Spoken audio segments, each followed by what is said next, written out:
Hey, welcome. If you've already built your topical map and content plan, prepping to create the actual content for your audience is the next step. In this walkthrough, we're going to use SERP Insights to analyze the top ranking pages for your target topics and keywords so you know exactly what's working and what your competitors are missing. So let's dive in. First, we'll get started with a search query. We'll get started with, let's say, how to create a content strategy. Then you can choose your language, you can choose your country, location, you can put in anywhere you want. There are hundreds, thousands of different locations. And then all you do is click Get SERPs. This should only take a few minutes. It depends how many results are in the SERPs. So what's happening right now is it's getting page one of the SERPs and the SERP features. Then it's going to fetch the content from each of the top competitors and analyze their content for the specific search query, as well as what content is inside each page. Because if you want to rank in Google, Bing, or even generative search engines like ChatGPT and Perplexity, you need more than keywords. You need context, structure, and strategy. We're going to reverse engineer what the algorithms are rewarding. So you can create content that's not just competitive, it's better. It's getting close to being done here. Once it's done, it's going to give a lot of information to you. So we'll go through all the different parts. All right. So now we have a couple tabs here, SERP analysis and competitor analysis. SERP analysis gives you the page one of the SERPs here, right? So these are the 8 blue links. Then it gives you the top domains and frequency, how many times a domain shows up on page one. There are times when websites have multiple pages ranking on page one. So then we have the AI overview, if there is one, then how many sources they're using. Then you have your feature snippet, the answer box. Then you have your people also ask and also related searches. Depending on the SERP features, if you're looking up a person or a specific company, a lot of times you'll get a knowledge graph over here as well. You'll get different SERP features depending on what you're searching for. Then in competitor analysis, we have an analysis on the content of each of the top competitors for the search query.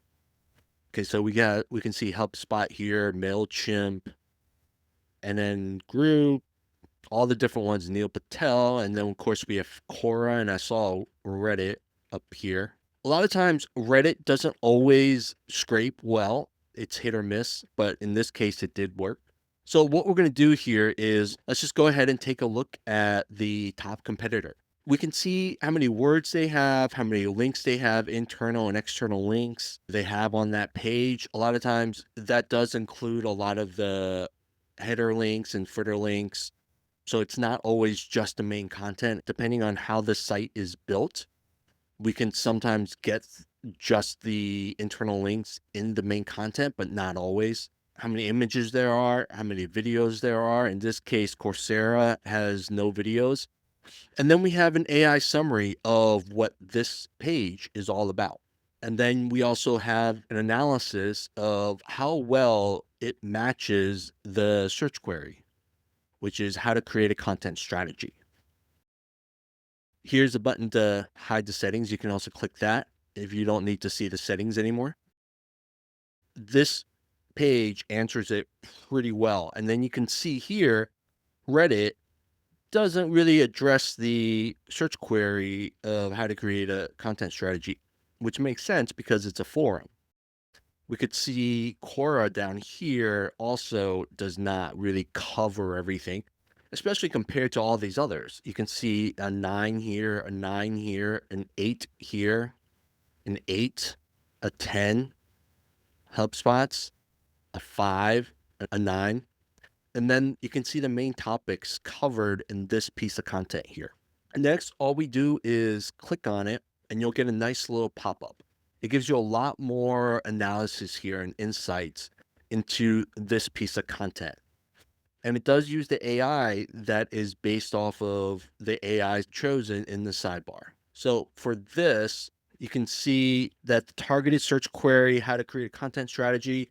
Again, here we have the 9, how well it matches the search query. The content closely matches the search query by providing a detailed guide on creating a content strategy, but could improve by including explicit examples. And if you ever wanted to check it out, you can just click the link up there and you can see the actual page.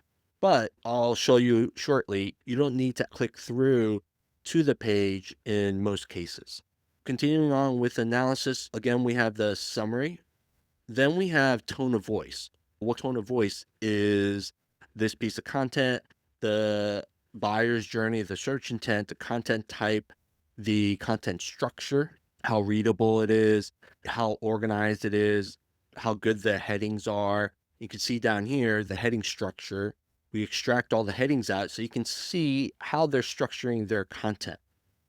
And then the people also ask ratings. So what it does is it goes back to the SERP features here. People also ask, and it grabs these 4 questions here, or however many are showing up when people search. What are the 7 steps in creating a content strategy? And then we go back to competitor analysis, click on this, and you can see what are the 7 steps in creating a content strategy? How well does this piece of content answer that? The content directly lists and elaborates on the 7 steps. And you can see that what are the 4 steps? The content does not mention 4 steps. The content does not outline 5 specific steps. Again, the main topics, the subtopics, and then the main entities mentioned. Obviously, Coursera, Northwestern University is probably who wrote this, or they're promoting a class inside the piece of content. So you could see what are the 7 steps, and you could see 7 steps right here. 1, 2, 3, 4, 5, 6, 7. Next tab over here, page info. So you have the position on that specific date, the search query, the SERP title that shows, and the SERP snippet. In this case, there wasn't one.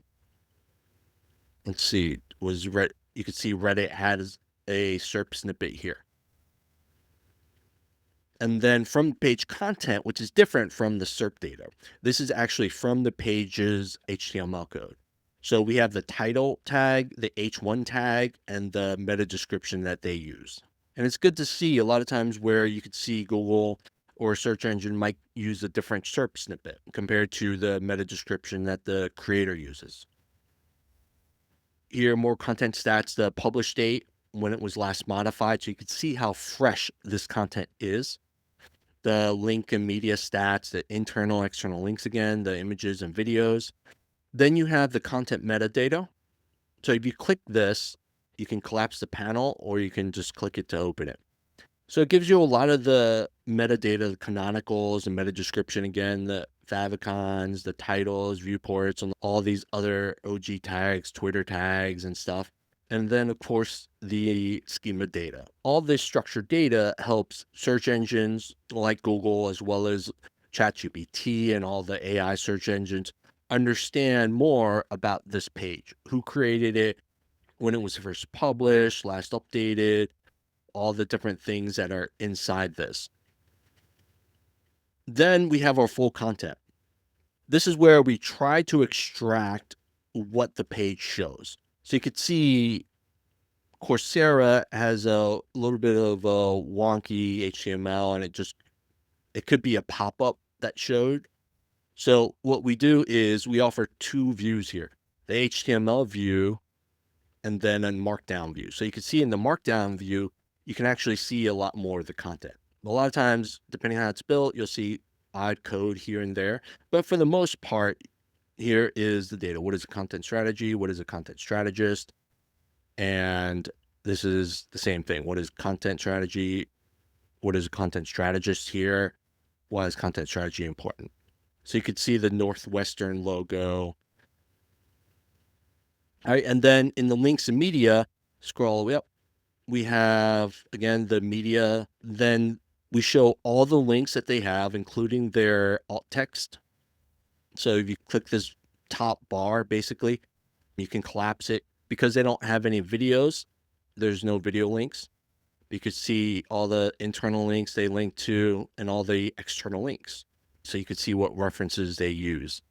Let's find one with a video. Okay, NN Group has 8 different videos. Let's see what so you could see their HTML content. So you could see here are all the videos, looks like. So you could click HTML and Markdown depending on how the page is built, and you might get a better view with one or the other. Links to media. So here are the image links, and here are the different video links. You got your YouTubes and their own hosted ones here. And if you ever want to download all this data, you can just click Export Analysis right here. And let me make this a little bit smaller. Let me make this bigger. So here you have the same 2 tabs, SERP Analysis and Competitor Analysis. Here we can see what the search query was, the SERP date, the country, the language. Then you have your different domains, your SERP results. You can see the snippets that were used. So you can see here, HubSpot, Google is grabbing 2014 as the date. I'm assuming that's the original published date, and they would have updated it since. Here are all the SERP features down here. You can get all the SERP features. So with the HubSpot, let me make this bigger again. With HubSpots, let's see, where is it? Here you go. So you can see the published date is 2014. Last modified date is 2025 in March. You get the title here, you get the URL, then you get the same thing, all the same information, the images, videos, internal links. Scroll right. You get the header structure. Okay. So then you get the main topics here. Let me center this so it makes it easier to see. And then wrap text.